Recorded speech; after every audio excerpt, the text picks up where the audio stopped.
But what I was told was you wanted to hear about over medical treatment, right? So Ellie, you want to come up here and no? I'm sort of going to talk about that, but maybe if you're really interested in in doctors giving too much and the wrong treatment, you might actually come away with this thinking maybe, well, it's a problem, but maybe that's not the biggest problem. So I'll show a few slides that maybe will raise some questions in your mind about your healthcare system, because that's really what I'm going to talk about. I'm going to show you some numbers. Now, I don't expect you to memorize them or write them down, but they just reveal some things about the American healthcare system that have been disturbed about since I got in this business more than 30 years ago, and should disturb all of us. This one, you folks who are in business, if you buy health insurance for people who work for you or just for yourself and your family, you know this. That is, healthcare costs a lot of money in the United States. It costs more every year. And to be honest, and this is an indictment of me and people who've been working in this area, it costs a lot more every year, almost regardless of what we've done. Okay? We haven't figured out a way to change the fact that we spend a lot of money. So that was a simple one, and this one just shows, you probably heard inklings of this in the course of the debates about reforming the American healthcare system, that we have a very expensive healthcare system. At some point, spending more money on medical care doesn't make anybody healthier. Okay, and we're way beyond that point. That's sort of the bottom line here. And actually, all of these countries are way beyond that point. So if we can come back to that if we have time. The point here is that, okay, we spend a lot of money on medical care, right? Lots more than these other countries. Okay, and as I'll show you, well, actually, maybe it's this one. No. Well, I'll show you in a second. So this is another take on how much money we spend on medical care. And of course, this could be energy consumption or whatever. We spend a lot more on medical care than we ought to, given the size of our population in relationship to the rest of the world. Okay, so we consume a lot of the world's medical care resources. Right? Now, we would probably all agree that if we spent a lot more and we got a lot more for what we spent, that would be fine, right? So you feel fine. I'm spending more. I'm getting more, and we would feel the same way if we could demonstrate that we got twice as much something of value than Switzerland, life expectancy or quality of life or something, right? We would say, okay, fine, we got the money, we'll spend it, right? I mean, that's a reasonable thing, and but here's the reality. This is complicated. If you're interested in this stuff, the Commonwealth Fund does a lot of research comparing the quality of medical services across countries. Okay, and this is just an excerpt. So just an excerpt looking at a few of these countries that are in that database, okay, and rankings according to, these are actually not single indicators. These are very complex, and I'm not going to describe, we'd have to all go into the website to understand what these are. But the point is that we spent, as we saw on the previous slide, we spent a lot of money, a lot more money than these other countries on medical care. And except for right care means the right care at the right time, really. Except for that, we rank very low among these countries. One is better than one is better. Yeah, we're number one. We're number one, right? So we're number one on one thing, and the rest of it we don't look so good. And this is just an excerpt from a much larger picture, and you can. This is very interesting. In you know that the state has been cutting back on the University of Washington's budget for a number of years. right? It will have dropped, I think, 40% after they get done with this budget in the last 4 or 5 years. It's huge. It's creating profound changes at the university that most of you don't know about, but you will. I think it was last year or the year before, I think it was last year, state cut some more money from higher education. And the university got something, I don't know, a cut of another $40 million or whatever it was. 17%. But if you looked at the budget, the state actually sent more money to the university to subsidize my health insurance in order to keep me whole, so that I wouldn't have to pay more. So the trade-off is stark. It's absolutely stark. Okay. So this is a very real. It's not some esoteric thing with a bunch, this academic pointy-headed guy with a bunch of numbers. This is actually affecting the quality of our life. And I'm in public health, and the single most important ingredient to a healthy community is education, not medical care. Medical care is a minority player in the health of the community. Education. So we are actually undermining the health of our community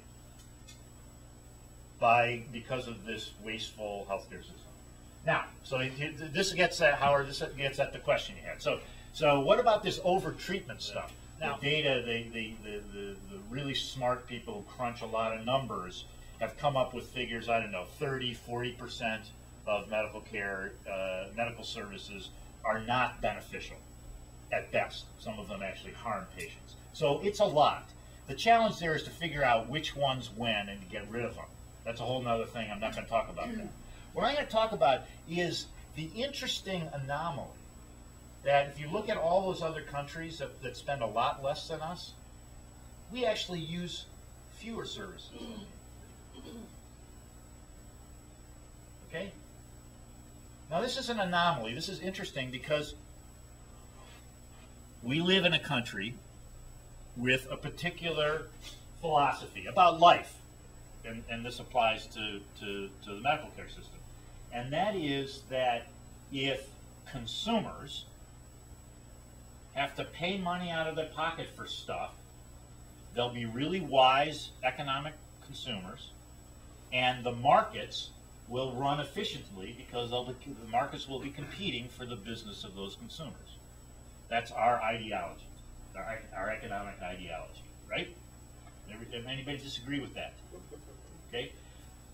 And so in healthcare, we're looking at this hemorrhaging system, and we're saying, okay, we need consumers.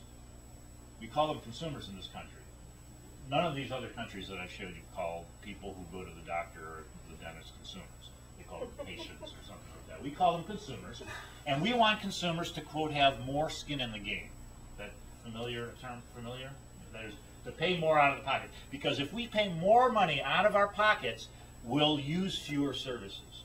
Well, that's based on an assumption that the problem with our system is that we use too many services. Now, not to argue the point about whether we do, but if you compare us with these countries that spend a lot less than we do, that's not evidently our problem. In fact, this comes from an article in Health Affairs. That's the title of it is "It's the Prices, Stupid." That was the name of the article in an academic journal. It's the prices, stupid. And the reason it was called that is the difference between the United States and these other countries is how much we spend for every service. How much we spend for dental care, for physician care, for pharmaceutical drugs, for going to the hospital and spending a night there. Everything costs more. Everything costs more. Not that we use more of them. As you can see here, in these cases, this is just hospital stuff. I could show you physician services as well. We actually use fewer services than most of the other places.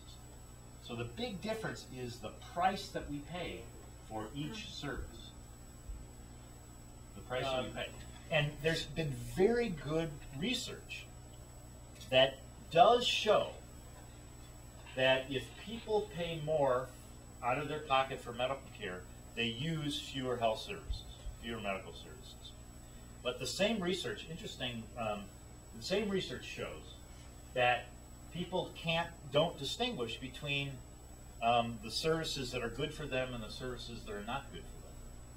Okay, so they'll reduce they won't go to the doctor as much, but they won't go to the doctor as much when they should as when they shouldn't.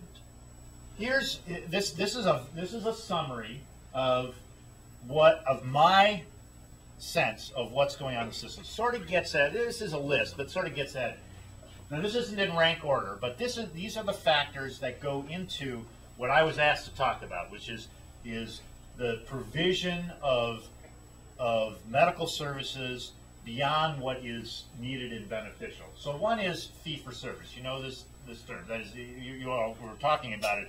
You know, you go into the dentist. There's you do a crown, you get paid for a crown. So, most dentists and physicians that I've worked with over 30 years, I believe them to be highly moral, ethical, and committed people. Okay? I am gullible. But all of us, on the margin, are going to be influenced by the financial incentives that we live under. And fee for service is a financial incentive to do more. You do more, you get paid more. Pretty simple. And by the way, we're not the only of all those countries. Most of those countries pay their physicians on a fee for service basis. Okay. This would be as opposed to an hourly rate. Well, that's right. A salary would be another one, or a per person per month rate. Okay. So you pay I'm going to pay you $8 a month, and you take care of whatever ails me. Okay, that's capitation. Okay. Right. There's a number of different ways. Well, we have an infinite number of ways in this country to pay. The industrial model. We have taken a cottage industry that was largely driven by the professionals, the physicians and dentists. They created their little shop. They decided, how many patients they wanted to see, how much to charge them, and they made a reasonable living doing that. And we have overlaid on that the notion of the industrial notion of how to organize production, which is do more patients per hour. We've pushed for more production ownership of other stuff. So we have a system in which, it's not so much here in the Seattle area, but it's still the case. Physicians have now not only X-rays in their office. Some of them, some do outpatient surgeries. So now they're referring to themselves. So it's not, I go to the doctor, palpitation, and says, well, you really need to go see the surgeon at the hospital. No, go around the corner and I'll be there with my scalpel. Okay, or you need an X-ray, go around the corner, I got an X-ray. And the thing is, when they own these ancillary services, there's a capital cost that they got to get paid back, and they pay that back through service fees, through fee for service. So this is also a driver of more services. High debt of new physicians. What do new physicians come out of medical school now with? $250,000 debt? At least. Well, you got to get that back somehow or another. Okay, so that's always in the back of your mind. Prescription drug advertising. I mean, what a ridiculous thing. And to be honest, anybody here in that business, I'll take you on. I mean, really, this notion that, we're just...